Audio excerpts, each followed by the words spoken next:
Hello, students and parents of the Muroc Joint Unified School District. My name is Kevin Cordes. I am the district superintendent, and I just want to welcome you to a brand new school year. We are excited for the 21-22 school year to kick off, and I just want to welcome especially anyone that's brand new to us. Just to let everyone know, we have for the last while now, and we'll continue to do it this year, we'll send out weekly videos to you.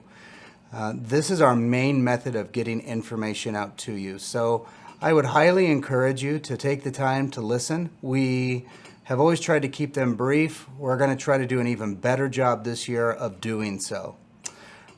Just a few things. We have made a video and put it out regarding rapid testing for students and explained again just how we go through that process, how we partner with you, when we do it, and I would encourage you, and also how we do it, I would encourage you to take a look at that and become familiar with it. If you have any questions afterwards, please reach out to your site administrators and we'd be happy to help you. As we kick off this school year, we are pleased to see that about 98% of our student population is planning to come back in person. Just a reminder for the rules on masks. All students are required to wear masks when they're indoors. If a student were to have a health issue where they can't really wear a mask, we can provide for you a face shield. It would also have a bib that goes down the front as well. These are required by law. If you are in need of something like that, reach out to your site administrator. We will have extra masks on hands at all times. We will also have those face shields if needed.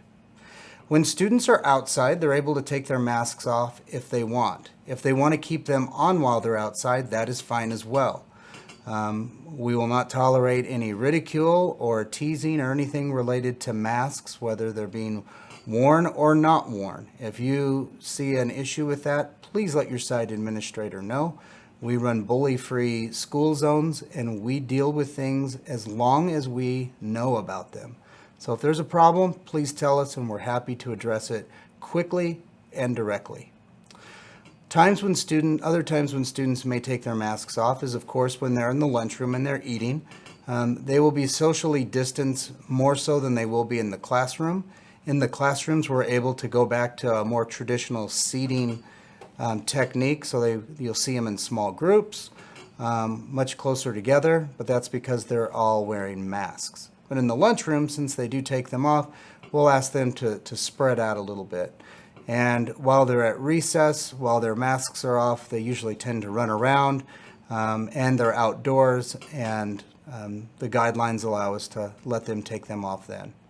For staff members keep them on indoors. They may take them off outdoors.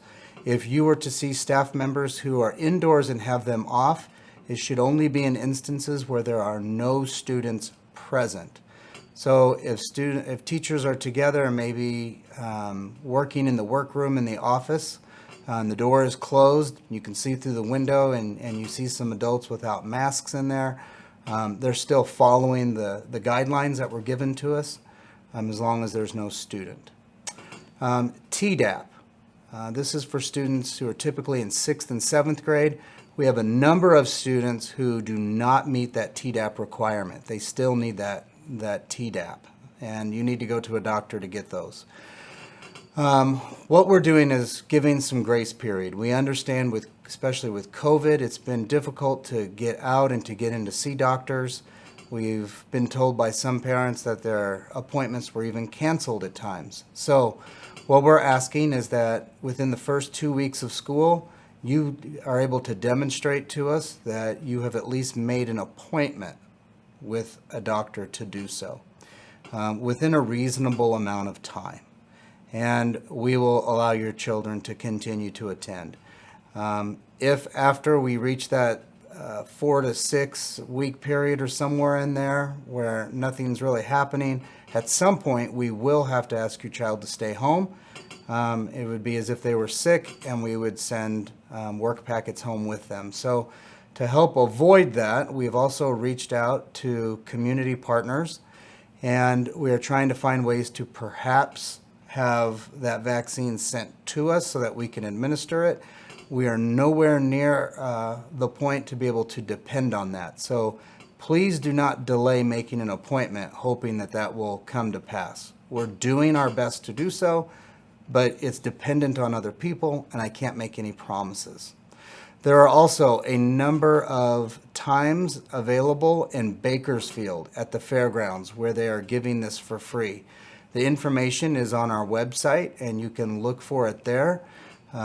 If you make an appointment, you have a definite chance of going and getting it. If you just walk in, you have a chance of getting it, but it is first come, first serve. So we would definitely recommend that you make an appointment. Now, as we start the school year, any questions related to maybe teacher assignment concerns, or if you're in the high school, how your schedule is, we would ask you to work directly with the school. The way that we do things in this school district is this. Whether this is a coaching thing with a sport, or a teacher issue, or maybe it's even someone in the office. If you bump into a problem with someone, we ask that you first try to work with that individual. If that doesn't work, then you go to their supervisor. For most people, that tends to be the site principal. If after meeting with the site principal, you're not able to come to a solution, you are more than happy to reach out, and I would be happy, myself or Assistant Superintendent Brent Tan, or maybe Trevor Walker, depending on what the situation is, to see what we can do to assist you. But I just want to let everyone know that if you just start kind of at the top, we will direct you back to those other channels first. We're going to ask, have you talked to the individual? And if that didn't work, did you talk to their supervisor? And then we're happy to engage. There are some few exceptions with that. Anything that's life or death with a child, so we're talking maybe a suicidal child, we don't get into bureaucracy with that at all. You reach out to the first person that you can get a hold of, and we are here to assist you. Anything that's special education related, Brent Tan is definitely your person to talk to. We are one-to-one Chromebook.